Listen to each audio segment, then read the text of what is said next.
Hello. In the early 20th century, the world stood on the precipice of disaster.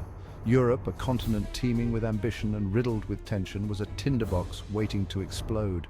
Nationalism, a fervent belief in the superiority of one's nation, pulsed through the veins of many countries. Coupled with this was imperialism, a relentless pursuit of colonies and power, fueling rivalry and mistrust among the great powers. A complex web of alliances further entangled the European powers. Like a house of cards, one wrong move threatened to topple the entire delicate structure. Germany and Austria-Hungary stood shoulder to shoulder, bound by a pact of mutual defense. Facing them, France, Russia, and Great Britain formed their own alliance, wary of their rivals' growing might. This was a time of unprecedented military buildup. New technologies like the machine gun and poison gas promised devastating power, making the prospect of war even more terrifying. The world watched with bated breath, the air thick with apprehension. The stage was set for a conflict that would reshape the world forever.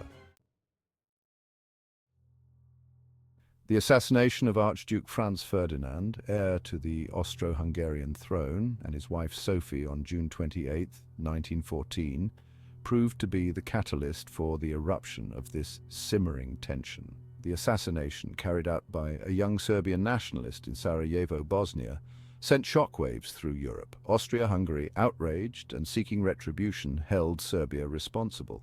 With the unwavering support of its ally Germany, Austria-Hungary issued an ultimatum to Serbia, a list of demands so harsh they were almost impossible to accept. Serbia, backed by Russia, refused to fully comply. The fragile peace shattered. Austria-Hungary declared war on Serbia on July 28, 1914. Like dominoes falling, the intricate web of alliances drew nation after nation into the abyss. Germany, honoring its pact with Austria-Hungary, declared war on Russia and France. Great Britain, committed to defending Belgian neutrality, declared war on Germany when German troops crossed into Belgium on their way to France. The Great War had begun. The early days of the war were marked by a sense of naive optimism. Many believed it would be a short, decisive conflict. With soldiers home by Christmas, they could not have been more wrong. Germany, implementing its Schlieffen Plan, aimed for a swift knockout blow against France before turning its full attention to Russia. The German army swept through Belgium, its advance marked by brutality and destruction. However, the French and British forces rallied at the Marne River in September 1914, halting the German advance and dashing any hopes of a quick victory. The war on the Eastern Front was equally devastating.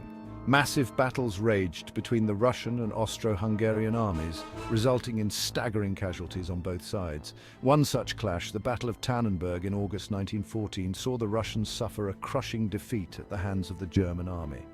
The early battles of World War I extinguished any illusions of a swift and glorious victory. The conflict had descended into a brutal war of attrition, a grinding struggle for every inch of ground. On the Western Front, a stalemate ensued. From the English Channel to the Swiss border, a labyrinthine network of trenches scarred the landscape. Soldiers on both sides found themselves locked in a deadly embrace, trapped in a claustrophobic world of mud, barbed wire, and constant danger. Life in the trenches was a horrific ordeal. Soldiers endured relentless shelling, machine gun fire, and the ever-present threat of sniper attacks. Disease was rampant, and the psychological toll of constant fear and unimaginable conditions left many men shattered. Despite the horrors, acts of courage and camaraderie shone through the darkness.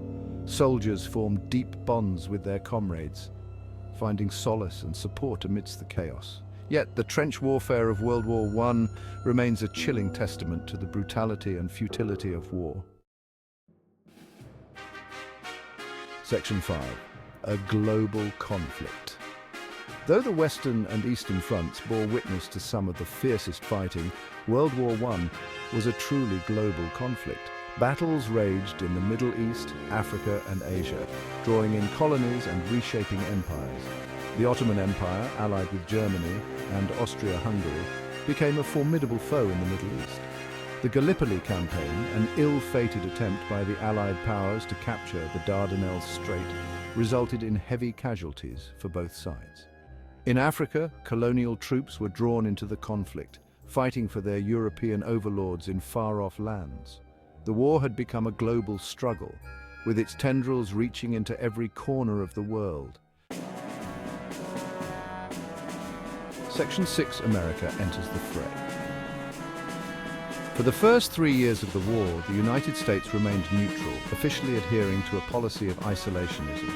However, a number of factors, including Germany's unrestricted submarine warfare and the infamous Zimmermann telegram, in which Germany proposed an alliance with Mexico against the United States, swayed public opinion.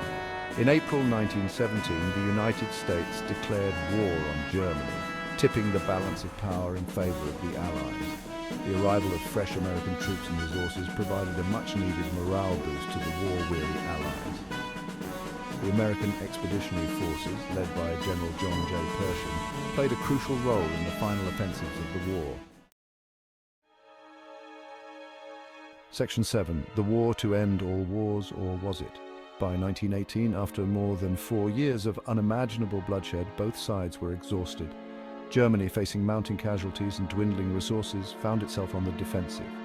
The Allied powers, bolstered by the arrival of American troops, launched a series of successful offensives, pushing back the German army. On November 11, 1918, with defeat imminent, Germany signed the Armistice of Compiègne, bringing an end to the fighting. The Great War was over. The Treaty of Versailles, signed in 1919, officially ended the war. The treaty, however, imposed harsh penalties on Germany, including territorial losses, disarmament, and crippling reparations payments. Many historians believe that the Treaty of Versailles, while aiming to prevent future wars, actually sowed the seeds of resentment and instability that contributed to the outbreak of World War II. Section 8. Remember and learn. The Great War was a conflict of unprecedented scale and brutality, claiming the lives of millions and leaving an indelible scar on the world. It serves as a stark reminder of the human cost of war and the importance of diplomacy and understanding in international relations. As we remember the sacrifices of those who fought and died in this devastating conflict, let us strive to learn from the mistakes of the past and work towards a more peaceful future. If you enjoyed this video and want to delve deeper into the complexities of history, please like and subscribe to our channel. Thank you for watching.